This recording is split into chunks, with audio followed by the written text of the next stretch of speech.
Good morning or good afternoon, depending where you are. My name is Darren Joseph from HEG.tax. We're the team that seeks to demystify the sometimes confusing world of international tax compliance, particularly for those who may be US exposed.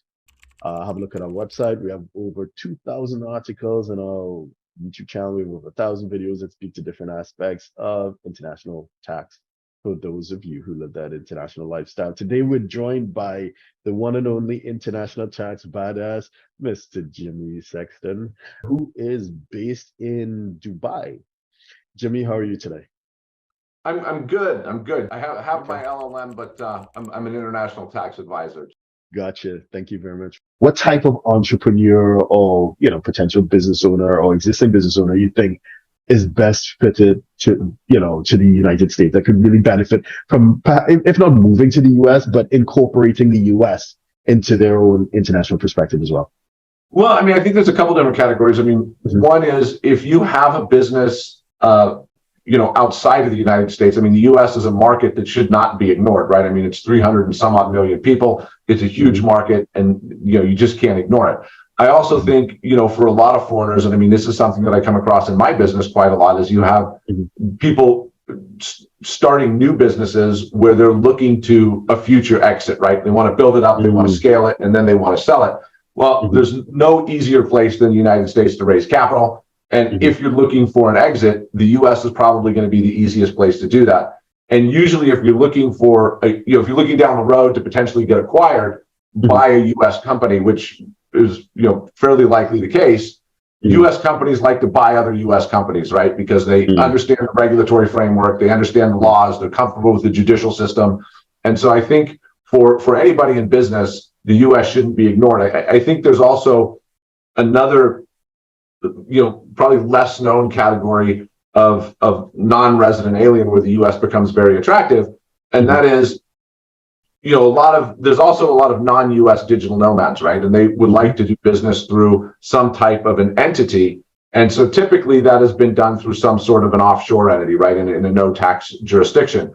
But one of the things that I think is often overlooked is the U.S. LLC, right? I mean, the U.S. LLC is a disregarded entity by default, meaning if it has a single owner, it's disregarded for tax purposes. So if you have a digital nomad providing services, they could provide those services through a U.S. LLC. And as long as they're providing those services from outside the United States and they don't have any premises in the U.S., there's going to be no U.S. taxes, right? So that's also fairly attractive.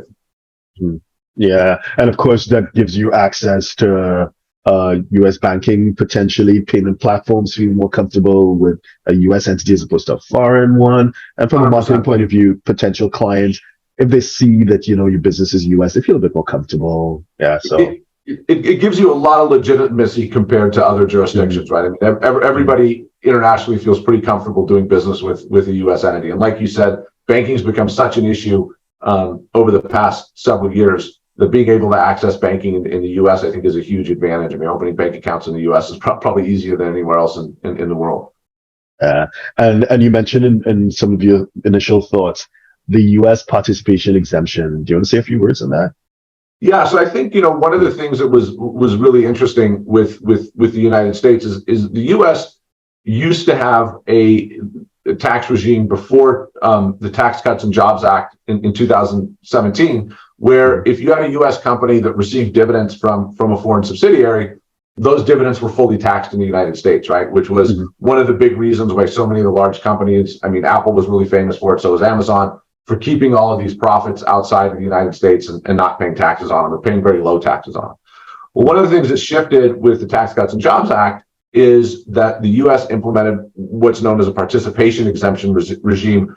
And this is a pretty common regime throughout the world. I mean, most European countries have a participation exemption. And essentially what that means is, in the case of the U.S., if you have a U.S. company that receives dividends from a 10% or more owned subsidiary, those come in tax-free, right?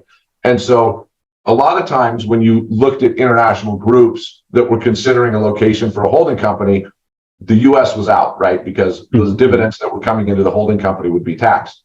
Now that shifted, and the U.S. has actually become a fairly popular holding company jurisdiction because you can repatriate all those dividends to the United States completely tax-free. And that certainly made the U.S. much more attractive. And you've even seen some groups unwind their international structures in favor of U.S. holding companies because of that tax savings that can be gotten through the participation exemption. Gotcha. And, in some sectors, again, seeking to get your perspective, when people talk about the Tax Cut and Jobs Act from 2017, they're a bit negative and they focus on guilty and additional layers of complexity that some business owners may face. But you sound, on balance, a bit more optimistic. So are you optimistic in your assessment of the impact generally, at least within your ecosystem, or pessimistic or neutral?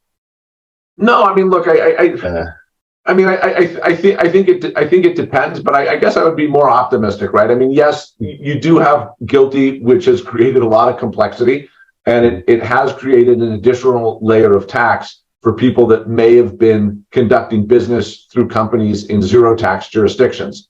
But if you look at, for example, subsidiaries of a U.S. company that might have subsidiaries in Europe, right? Where they're, I think the average corporate tax rate in Europe is about 24%. And so, if you look at guilty and subpart F, you have what they call the high tax exception, right? Which means if you're paying at least 90% of the U.S. corporate income tax rate somewhere else, then you get exempted from guilty, right? And I think that's the U.S. corporate tax rate is 21%. I think 90% is like 19.6%, if I remember. Yeah. So as long as you're subject to taxes above your foreign subsidiaries are subject to taxes above 19.6%, guilty and subpart F don't really play a role, right? They're not an issue. You're kind of excluded from them. So I think given some of those tax rules, the impact is not quite as great as it would seem on the surface. Okay, gotcha. Thanks for that. So if you're a 6, 7, or 8-figure investor, entrepreneur, or business owner who needs a tailor-made solution from a qualified team of professionals, we can help you achieve the international lifestyle, the freedom, and even the tax savings you're looking for. Visit us at htj.tax and live that international life.